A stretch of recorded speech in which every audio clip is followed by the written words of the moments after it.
Just command of the offense. He's played in so many big games at this point in his career that I just don't think there's anything he hasn't seen. And so when you operate in that way, you see things and have an answer very quickly. And I think early in his career, like any quarterback, you're trying to be sure. You're trying to make sure your eyes are right, and then you pull the trigger. And these last couple years, he's just executing at such a high level. And his ability to know the offense, run, throw, scramble, create, he's a dynamic player. Where is that? Last year, a lot of talk surrounding the whiteout games with Saquon, see Myles stepping in there now. What have you seen out of him? Man, I loved Myles last year just because we would see him at practice, and I mean, how do you get in with Saquon there? And I was anxious to see him get his opportunity. And the thing that surprised me, and you guys might know better than me, is he looks powerful. Like he looks more like an old school Kirk Warner, DJ Dozier type of guy that's going to Curtis Enos, that's going to run through arm tackles. And he's got some quickness to go with it. So I can't wait to watch him in this setting, in this game, because I don't think the nation truly yet knows much about him.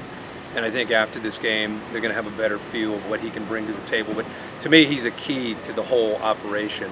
Because if you guys watched last year, Saquon's running numbers weren't necessarily historic. It was getting him involved in the passing game and finding ways to get him in space because his quickness. Well, you're seeing a totally different attack. They're running downhill because of that power that Myles brings, and then that opens up the play action and the stuff that Trace can do. So, yeah, I'm impressed. I can't wait to see him in this game. Where does that whiteout atmosphere rank for you? Man, the whiteout, I made it pretty clear everywhere I've been that the whiteout is the best atmosphere in college football, and I'm not just saying that because I'm here. If I get asked that at LSU or anywhere else, I would say that. I happened to be there in '05. To me, when I don't know if that was the first whiteout, it's the first one that I really remember walking out of that stadium going, the crowd was the difference in the game.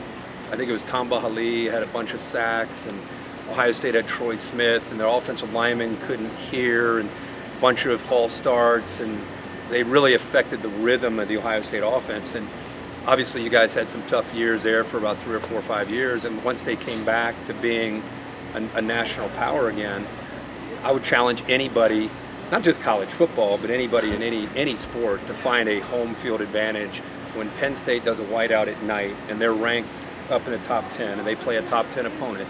To me, it's as good as there is in the country, in any sport. Maybe Premier Soccer over in Europe would have something similar to it, but I have never seen anything like it. I can't wait to get my phone out and video it again just to enjoy it. Nittanyville's been camping out since Monday outside of Beaver Stadium. It's been some terrible weather. How do you think that tradition of camping out here at Penn State compares to other traditions? I think it's cool. The only thing I can think of is Duke, what they do for like the Duke-Carolina basketball game.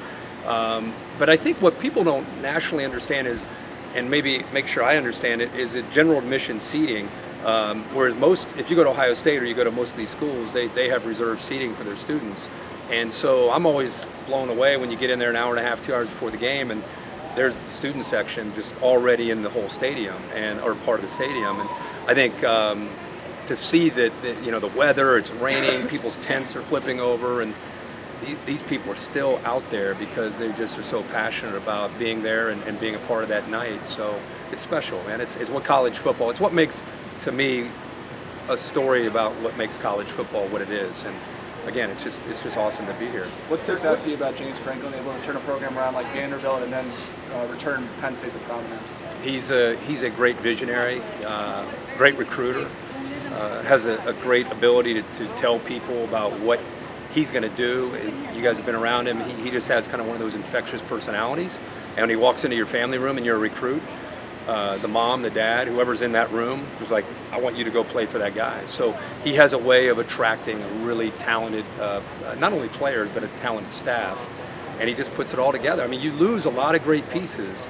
And to me, to be able to kind of take a program to another level is to be able to withstand losing a Saquon Barkley or be able to lose Joe Moorhead and still have answers by replacing them with very talented pieces. And I think to me, if I were a Penn State fan, it's one thing to just have a big year or a big moment, but this thing feels like it's not going away, which I think all is attributed to what James is doing as a leader. Kirk, what do you see as the key maybe to this game? Well, I think there's a couple things. I think number one, we really haven't seen either one of these teams tested the way they're going to be tested in this game. Trace McSorley's leadership. I did the Ohio State TCU game. The up-tempo approach from TCU gave Ohio State fits. And even though Penn State has not been necessarily really going up-tempo, I kind of think that they will in this game because of the atmosphere, the crowd, try to get Ohio State on their heels. How Ohio State's defense handles that kind of speed and execution. And on the other side, I think Dwayne Haskins is throwing the ball as well as any quarterback right now in the country. And his receivers over the last couple years have been young, and now they're older, and now they're making a lot of plays, and they're a tough matchup for any secondary. So to me, the whiteout, the crowd, and the Ohio State offensive line, to me, is the whole game. Because if number 7 that's wearing white has time, he's going to pick you apart. But if the linemen are in there and they're panicking on 3rd and 6, and the linemen are going by them, then obviously Penn State's going to win the game. You're going to create turnovers, sacks, and that could be an issue. So how Ohio State's offensive line with that crowd and with the whiteout does will be a big factor in the game. Kirk, what's the number one thing you're looking to see from both teams in this game? I think you get into the latter part of September and October. You kind of think you know what you might know about these teams, but you really don't yet. That goes for everybody, with the exception of maybe Alabama. We don't really know if Penn State is the team that at least I thought they could be, despite all their losses. In August, I picked them to win the Big Ten and go on to getting into the playoff. But I really don't know if they're that team. I don't know if James Franklin knows they're that team until you play in this game. This is the game where you just find out if the players around Trace offensively are ready for this scene. If the young defense from Penn State's ready to kind of become the leaders. I mean, Jason Kabinda, 40's not out there, so it's a new year, new leadership. So that's for Penn State. And for Ohio State, this is a major hurdle for them to be able to overcome. And if they overcome this hurdle, it's almost like dare to dream, because Ohio State will be in a position, in my opinion, to run the table going into the Michigan game, and then it's showdown time in November. So this is a huge opportunity for both teams to just kind of find out where they are and find out how real winning a Big Ten championship and maybe going into the playoff is. Two more, guys. Two more. Hey, Kirk, broadcasting game day from the heart of campus, what dynamic does that bring in? Is there a different level of energy from Yeah, I mean, we've been coming to Penn State forever. And, when we first started, we would be over by the basketball arena with the stadium behind us.